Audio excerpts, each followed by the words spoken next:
안녕하세요, 일렉트로캠입니다.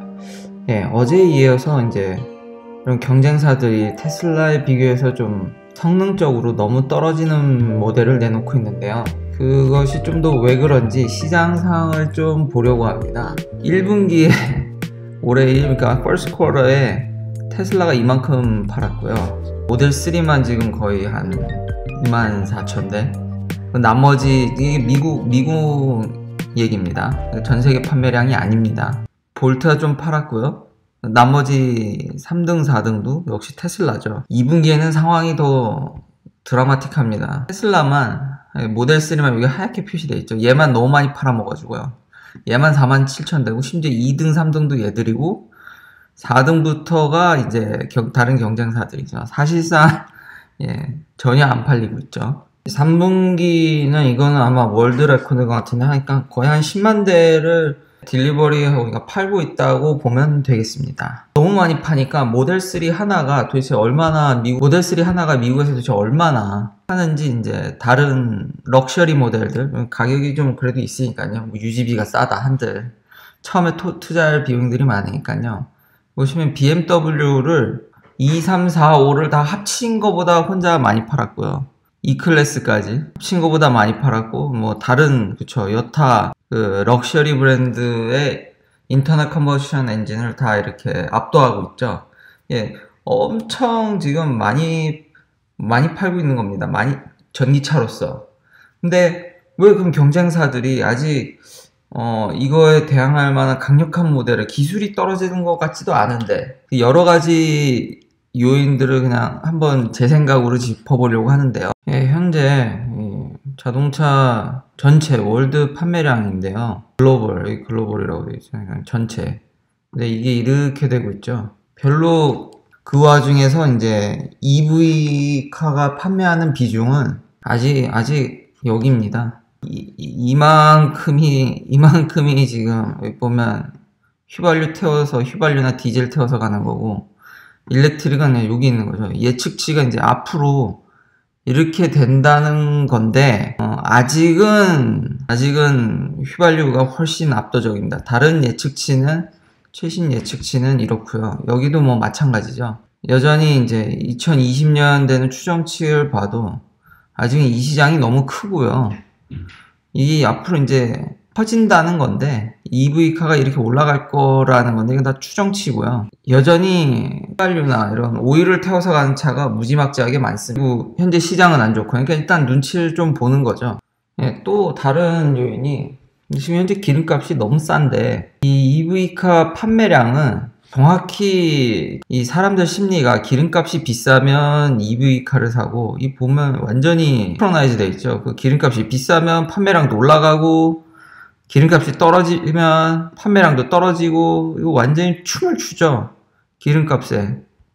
근데 요즘 기름값이 많이 싸거든요. 전혀 지금 이건 최근인데 노란 곡선이 디맨드고요.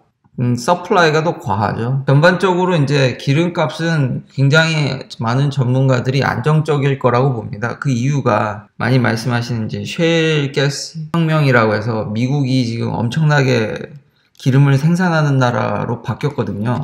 그럼 미국이 기름을 얼마나 생산하게 됐냐면 2011년과 12년 비교 자료인데 이렇게 뛰죠. 그래서 지금 사우디아라비아에 비해서 2020년이 지금 넘버 2입니다. 그래서 이제 거의 자급하고도 좀 남아서 그걸 이제 수출하는 지경에 이르렀죠. 그리고 이 차트를 보면 참 재밌는 게 뭐냐면 이제 기름을 생산하는 국가들이 굉장히 이제 중동 국가에 하나지 않고 이 프로덕션을 보면 굉장히 다양해졌습니다. 그러다 보니까 사실 어디서 뭐 일이 터져도 옛날같이 이제 한 곳에서 엄청나게 갖다 쓰지 않기 때문에 그런 오펙이나 그런 회원 국가들이 휘둘릴 이유도 없고 그러니까 딱히 기름이 이제 뭐 오를 요인이 없는 거죠. 어디 하나 뭐 이렇게 분쟁이 터져도 뭐 여기서 더 많이 만들면 되는 거니까. 뿐만 아니라 제발 이제 그 교과서 제가 어렸을 때 배웠던 그 교과서 내용은 제발 지웠으면 좋겠는데요. 미국에서 발견된 셰일의 양이 그게 무슨 동네 우물 파는 수준이 아니라서요. 추정치가 거의 뭐 최소 앞으로 못해도 100년 이상은 푸고 뭐 그냥 계속 요즘 발견되다 보니까요. 그게 뭐 200년인지 100년인지 정말로 옛날에 엑슨모바일이 한 예측했을 때 200년이라고 해가지고 많은 사람들이 웃었는데 200년 갈 것 같습니다. 뭐 맨날 40년 그러는데 맨날 40년으로 계속 연장되는 느낌입니다. 하나의 다른 사회 현상은 젊은 친구들이 2000년대생, 2000년 전후로 태어난 친구들이 차를 이제 사려고 하질 않는다는 거. 애들은 차를 사지도 않을 뿐더러 더 큰 문제는 드라이버 라이센스도 받지를 않으려고 해요. 그러니까 운전면허증도 안 따려고 합니다. 보면 진짜 꾸준히 내려가고 있죠. 꾸준히. 1995년대 이후로 지금 보면 이 20대 중반 미만의 어린 친구들의 라이센스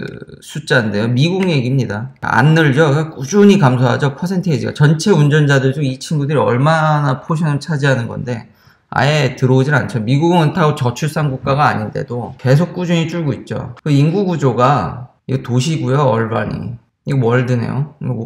이거는 이제 시골이죠. 전 세계 사회 형상이 한국도 이렇게 사람들이 서울로 여기도 사람들이 뉴욕으로 아니면 LA, 시카고 대도시로 이렇게 가는데 시골은 지금 전 세계로 정체돼 있고 미국은 아예 그냥 대놓고 벌어지고 있죠. 그러니까 한국만의 현상이 아니라 다들 도시로 가고 있거든요. 얘들은 지금 시골 인구는 줄고 있고 도시에서 뭘 타냐면은 이런 걸 타죠. 라이드쉐어. 미국은 굉장히 잘 돼 있습니다. 한국은 좀 말이 많은데 엄청 편하게 잘 돼 있습니다. 이런 회사들이 뜨고 있고요. 말씀드렸듯이 뉴욕이나 이런 데는 차를 소유하기도 쉽지 않습니다. 주차비가 만만치 않고요.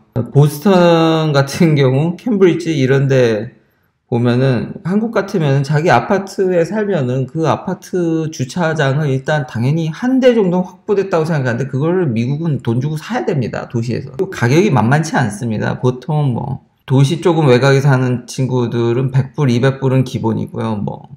뭐 다운타운 한복판에 사려면은 뉴욕 맨하탄 같은 데는 500불은 뭐 좋게 넘을걸요. 아니 사람이 자는 것도 아닌데 웬만한 조그만한 진짜 아주 조그만한 월세 수준을 그냥 차를 받아야 되니. 그러니까 이 친구들이 전혀 차를 살 생각도 없고 아예 운전할 생각이 전혀 없습니다. 아직 이제 현 정부가 이걸 지금 빼려고 하긴 하는데 지금까지 테슬라의 주요 소득원이 차를 판 게 아니라 환경 규제. 그래서 테슬라는 전기차를 만들기 때문에 매연이나 이런 걸 발생하지 않아서 그 CO2라든지 그 도쿄 협약이라고 하나요? 그런 것들이 미국 내에서도 존재해서 기름 태워서 가는 자동차들한테 그런 크레딧을 받아왔죠. 보면은 GM이나 이런 큰 이제 피아트 같은 회사에서 이제 크레딧을 엄청 받았었죠. 그러니까 미국이 아니더라도 테슬라가 이제는 유럽에도 파니까요. 유럽은 그런 규제가 잘 돼 있고요.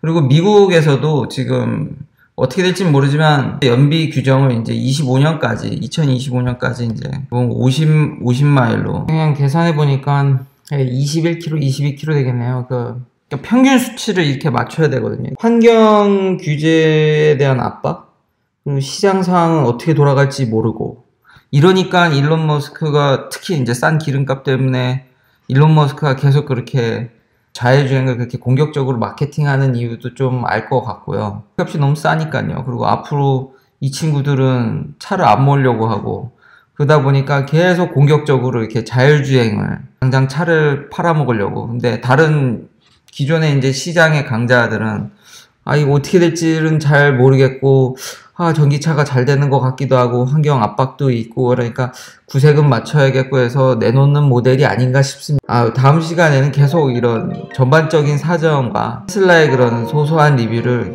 이어가도록 하겠습니다. 시청해주셔서 감사합니다. 좋아요와 구독 꼭 부탁드립니다. 금방 또 찾아뵙겠습니다. 감사합니다.